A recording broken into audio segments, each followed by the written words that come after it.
छात्रों, आज अपने इस वीडियो में हम कोशिकांगों की चर्चा करेंगे, जिसमें एक कोशिकांग लेते हैं जो सेल वॉल या कोशिका भित्ति कहलाती है।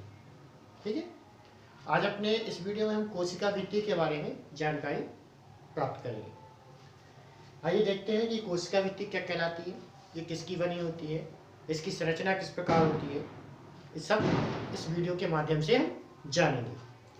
सबसे पहले बात कर लेते हैं कि जो कोशिका भित्ति होती है, ये कोशिका भित्ति पादप कोशिकाओं में पाई जाती है। जब हमने अंतर पढ़ा था पादप कोशिका और जंतु कोशिका में, तो हमने बताया था कि पादप कोशिका में कोशिका के चारों ओर एक मोटा आवरण, सेल्यूलोज का बना मोटा आवरण पाया जाता है, जो कोशिकांगों को वातावरण से पृथक करके रखता है, जो कठोर होता है, अप्रत्यास्थ होता है। तो उसे हम क्या कहते हैं? कोशिका भित्ति कहते हैं या सेल वॉल कहते हैं। तो सबसे पहले देखिए जो सेल वॉल है, आप कह सकते हो कि पादप कोशिका, पादप कोशिका के चारों ओर मोटी भित्ति जो कठोर, अप्रत्यास्थ, अप्रत्यास्थ मतलब लचीली नहीं होती है, ठीक है, कठोर होती है, अप्रत्यास्थ होती है, मजबूत होती है,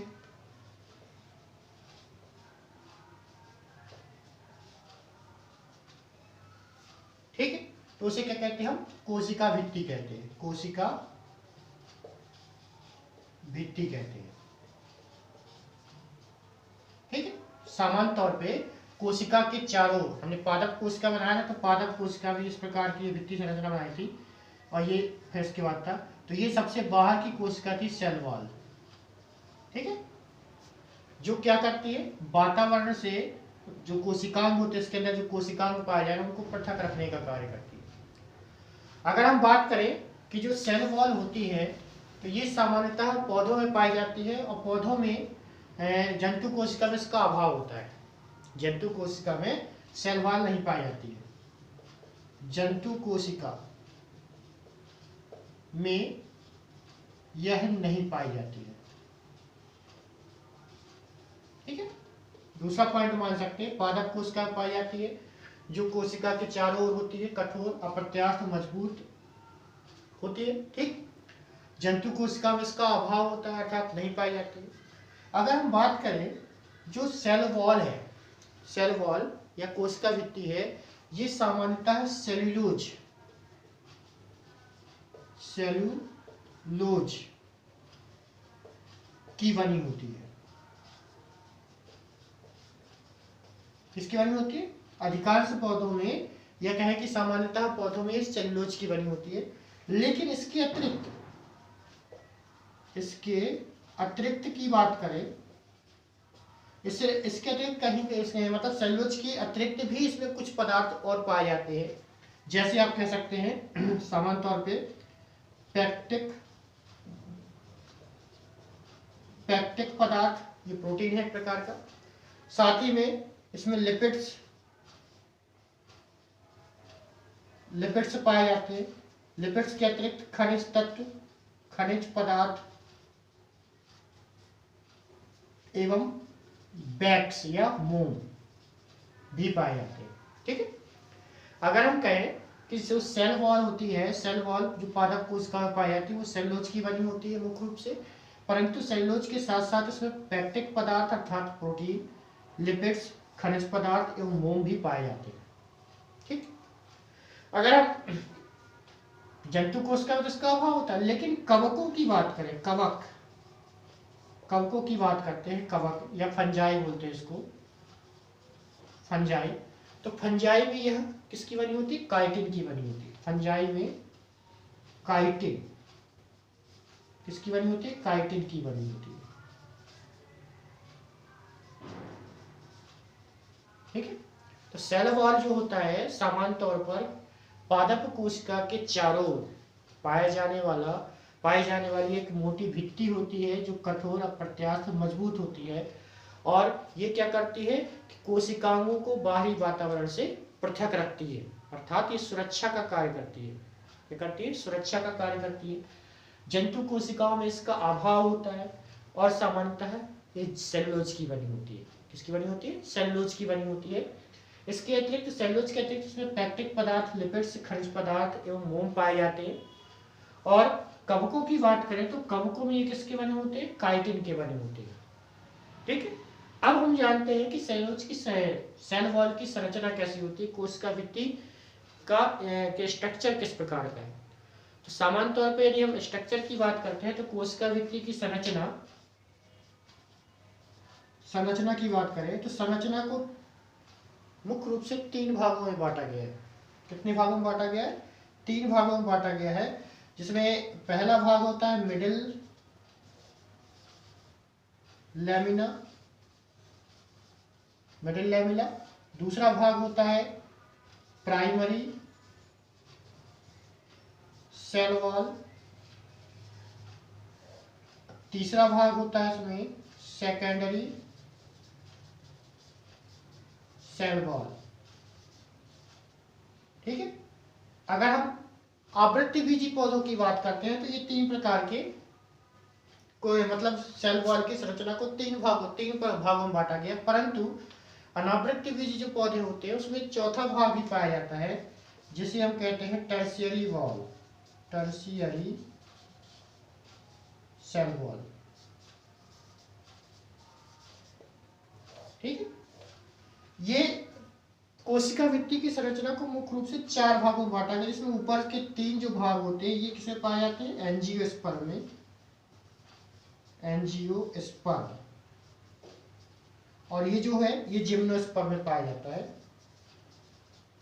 जिम्नोस्पर्म।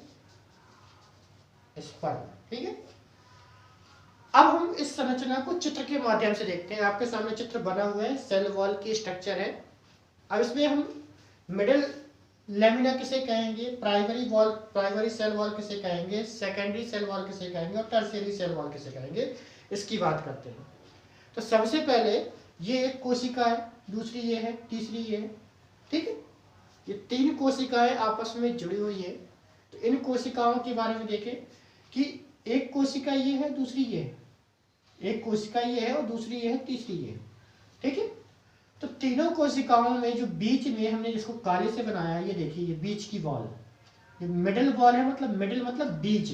तो ये वाली वॉल, इसके बीच में ये वाली वॉल, उसी प्रकार इसके बीच में ये वाली वॉल, इसके बीच में ये वाली वॉल, जो बीच में होती है प्राइमरी एवं सेकेंडरी वॉल के जो बीच में कहलाती है वो मिडिल लैमिना कहलाती है, मिडिल लैमिना। इसको हमने ब्लैक लाइन से बनाया। ठीक है, मिडिल लैमिना की बात करते हैं तो ये सामान्यतः कैल्शियम एवं मैग्नीशियम पैक्टेट के बने होते हैं। किसके बने होते हैं? कैल्शियम एवं मैग्नीशियम पैक्टेट के बने होते हैं। हमने बताया था पैक्टिक पदार्थ होता है, तो मिडिल जो लैमिना होती है कैल्शियम मैग्नीशियम पैक्टेट के बने होते हैं और सामान्यतः क्या करते हैं? ये कोशिकाओं की सुरक्षा का कार्य करते हैं। क्या करते हैं? कोशिकाओं की सुरक्षा का कार्य करते हैं। और दो कोशिकाओं के जो 2 कोशिकाएं हैं ना, 2 कोशिकाओं को जोड़ने का कार्य कर सकते हो आप। ये समानता क्या करते हैं? 2 कोशिकाओं को जोड़ने का, इसको और इसको जोड़ने का कार्य कौन कर रहा है? ये मिडिल लैमिना करता है। तो आप बता सकते हैं कि संरचनात्मक रूप से मिडिल लैमिना क्या होते हैं? कैल्शियम तथा मैग्नीशियम पैक्टेट के बने होते हैं और 2 कोशिकाओं को आपस में जोड़ने का कार्य करते हैं। क्या करते हैं? 2 कोशिकाओं को आपस में जोड़ने का कार्य करते हैं। अगर हम बात करें तो ये सामान्यतः लिग्निन एवं हेमीसेल्यूलोज के बने होते हैं। किसके बने होते हैं? लिग्निन एवं हेमीसेल्यूलोज। इसको आप कह सकते हैं कि लिग्निन एवं हेमीसेल्यूलोज, हेमीसेल्यूलोज के बने होते हैं। किसके बने होते हैं? लिग्निन और हेमीसेल्यूलोज के बने होते हैं। इसमें हम दूसरा पॉइंट बना सकते हैं, इसको लिग्निन और हेमीसेल्यूलोज के बने होते हैं। ठीक है, तो मिडिल लैमिना जो ये है, ये किसका? कैल्शियम मैग्नीशियम पैक्टेट के बने होते हैं। 2 कोशिकाओं को जोड़ने का कार्य करते हैं, लिग्निन और हेमीसेल्यूलोज के बने होते हैं। इसके बाद दूसरा भाग आता है प्राइमरी वॉल। तो प्राइमरी वॉल की बात करें तो प्राइमरी वॉल जो है कोशिका का कहलाता है। तो ये मिडिल लैमिना है। मिडिल लैमिना की एक और ये वाली जो नीली लाइन से बनी है और दूसरी और ये नीली लाइन से बनी है। तो मिडिल लेमिना के दोनों ओर, मिडिल लेमिना के दोनों ओर पाई जाने वाली जो भित्ति होती है उसे प्राइमरी वॉल कहते हैं। क्या कहते हैं?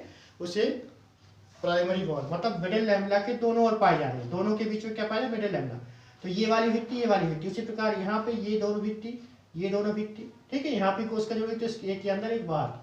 तो आप कह सकते हैं कि मध्य स्तर या मिडिल लेमिना के दोनों ओर जो भित्ति पाई जाती है उसे क्या कहते हैं? हम प्राइमरी वॉल कहते हैं। और यह सामान्यतः पैक्टेट, हेमीसेलुलोज और पॉलीसेकेराइड की बनी होती है। किसकी बनी होती है?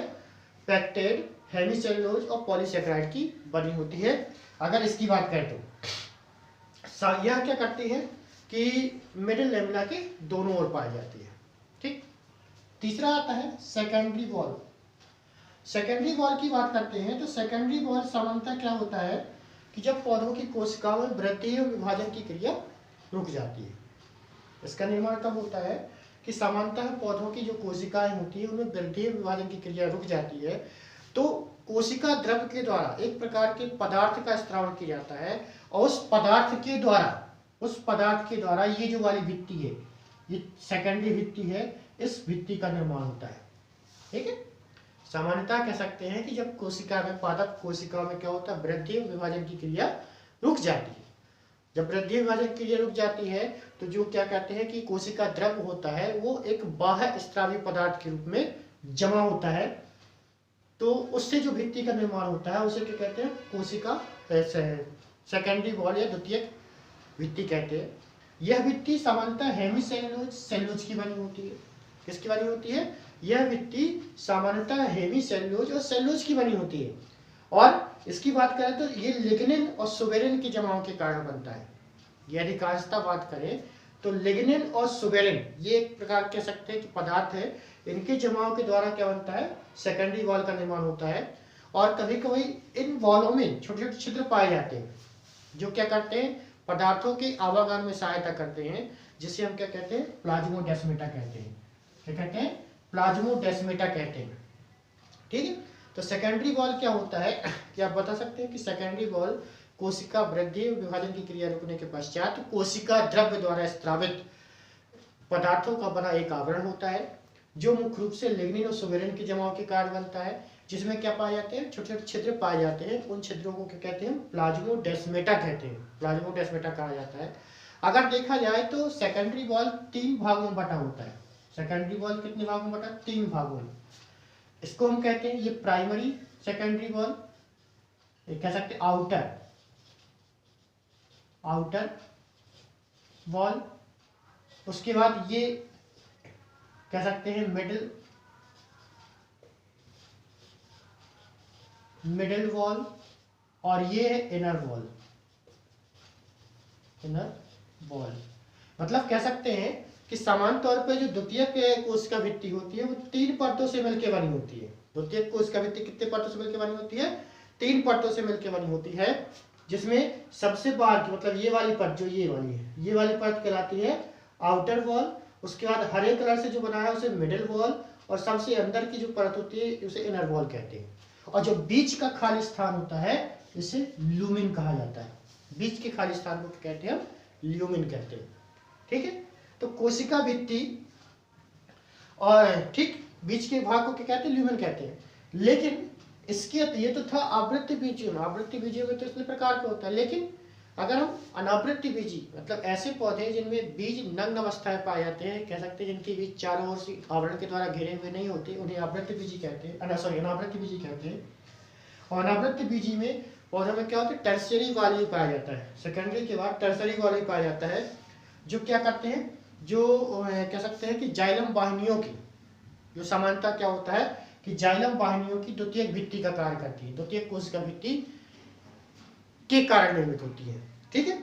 या क्या जाइलम वाहिनियों के बाहर की ओर निर्मित होती है, ठीक। तो ये था आपका सेल वॉल।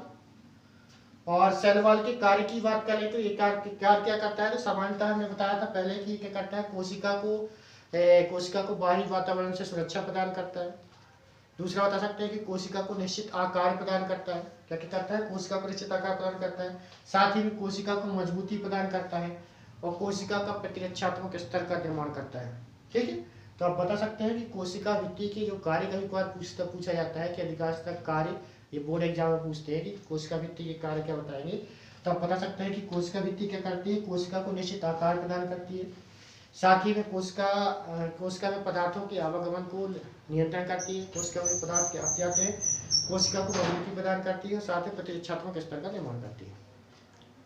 यह है कोशिका भित्ति। ठीक है।